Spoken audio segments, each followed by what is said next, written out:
Oxfam report. Generally, Oxfam poverty related reports, inequality related reports, inequality index listadi. First of all, we should remember about Oxfam. It will give inequality reports. So Oxfam recent ga time to care, unpaid, underpaid work, care work గురించి report ఇచ్చింది. Time to care అనే సబ్ టైటిల్తో unpaid and under care, underpaid, unpaid and underpaid. Unpaid అంటే అసలు జీతమే లేకుండా, అండర్పెయిడ్ అంటే రావాల్సిన పేమెంట్ కంటే తక్కువగా అనమాట. So it has lot of shocking facts అనమాట. First time this have become gender sensitive. అంటే ఎక్కువ మెన్కి ఉమెన్కి ఇన్కమ్ డిస్పారిటీస్. సో పావర్టీ అనేది ఉమెన్ ఎలా ఎఫెక్ట్ చేస్తుంది, ఉమెన్ అన్పెయిడ్ వల్ల పావర్టీ ఎలా పర్పెచువేట్ అవుతుంది, and rich people women unpaid underpaid labour వల్ల ఎలా బెనిఫిట్ అవుతున్నారు, ఇలా అన్ని ఇంట్రికసెస్ని కవర్ చేసిన రిపోర్ట్ ఇది. సో దీనిలో కొన్ని నిజాలు ఏంటంటే, ఇండియాలో richest 1% holds 42.5% of nation's wealth. అంటే టాప్ 1% ఆఫ్ ఇండియన్స్ 42.5% జాతి సంపదని చేతిలో పెట్టుకున్నారు. Top 1% of Indians. అండ్ ఇండియాలో చూస్తే రిచ్ పూర్ ఇన్కమ్ డిస్పారిటీ అనేది చాలా ఎక్కువ పెరిగిపోతుందంట. ఉన్నవాడికి లేనివాడికి మధ్య ఇన్కమ్ డిస్పారిటీ మనం గమనిస్తే ఇండియాలో అబ్సల్యూట్ పావర్టీ ఇంకా స్టిల్ అరౌండ్ 21-22% ఉంది. అండ్ ఇలాంటి పరిస్థితుల్లో రిచ్ పూర్ గ్యాప్ పెరగడం వల్ల డెఫినెట్గా ఇండియాలో ఎకనమిక్ గ్రోత్, ఇంక్లూజివిటీ తగ్గిపోతుంది. ఏ కంట్రీకైనా ఇంక్లూజివ్ గ్రోత్ అనేది it should be the chief target కదా. ఇంక్లూజివ్ గ్రోత్ లేకపోతే, టైమ్లీ ఇంటర్వెన్షన్స్ లేకపోతే రిచ్ పూర్ డివైడ్ అనేది ఎక్కువ పెరిగిపోద్ది. సో ఇక్కడ ఇంకొక ఫ్యాక్ట్ ఉంది.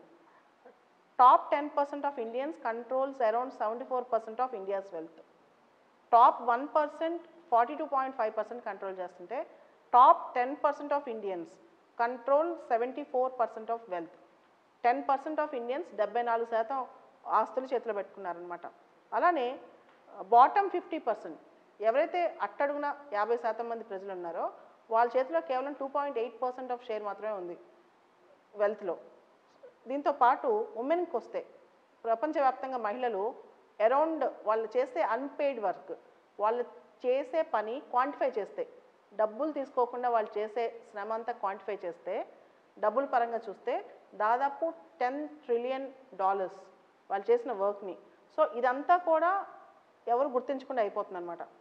దాంతోపాటు ఇది మొత్తం ఆక్స్ఫామ్ రిపోర్ట్లో చూస్తే టైమ్ టు కేర్ దీనిలో ఇన్కమ్ డిస్పారిటీస్ ఎక్కువగా కనపడుతుంది ఇండియాలో. అండ్ ఇండియాలో 63 బిలియనీర్స్ ఒక డేటా చూస్తే, టాప్ 63 బిలియనీర్స్ సంపాదించే సంపద Delhi government last year budget. Top 63 billionaires వాళ్ళు హోల్డ్ చేసే అమౌంట్ ఢిల్లీ గవర్నమెంట్ బడ్జెట్ అనమాట, లాస్ట్ ఇయర్ బడ్జెట్. సో ఇంత ఇన్కమ్ డిస్పారిటీస్ ఇండియాలో ఉన్నాయి. దీన్ని తగ్గించకపోతే ఇంక్లూజివ్ గ్రోత్ ఉండదు. ఎలా తగ్గించాలి? First point government interventions. Second point, Gandhi గారు ఒక సూత్రం చెప్పారు, డాక్టర్ అయినా, టీచర్ అయినా, లాయర్ అయినా, ఫార్మర్ అయినా అందరికీ ఒకటే జీతం వచ్చినప్పుడు ఖచ్చితంగా డిగ్నిటీ ఆఫ్ లేబర్ కూడా ప్రమోట్ అవుతుంది. లివింగ్ స్టాండర్డ్స్లో తేడా ఉండదు. ఉన్నవాడు పేదవాడు క్వాలిటీ ఆఫ్ లైఫ్లో తేడా లేకుండా ఉంటే ఖచ్చితంగా ఆటోమేటిక్గా ఇంక్లూజివ్ గ్రోత్ అనేది పెరిగిపోతుంది అనమాట. మనం చూస్తే ఒరిస్సాలో కానీ, బీహార్లో కానీ ఇట్లాంటి ప్రాంతాల్లో ట్రైబల్స్ ఫుడ్ లేకుండా వీళ్ళు ఈ సీడ్స్, లిచీ ఫ్రూట్స్ ఇలా తిరిగి బతికే పరిస్థితిలో we need to immediately address this income inequalities. దానికి గాంధీ గారి సూత్రం చాలా మంచి సొల్యూషన్. ఎవరైనా ఏ జాబ్ చేసినా ఒకటే జీతం. నువ్వు ఐఏఎస్ అయినా, డైలీ లేబరర్ అయినా, నీకు వచ్చే quality of life, quality of money same అయితే ఆటోమేటిక్గా స్టాండర్డ్ ఆఫ్ లివింగ్ పెరిగిపోద్ది, ఇన్కమ్ ఇన్ఈక్వాలిటీస్ తగ్గిపోతాయి. This is the solution for this.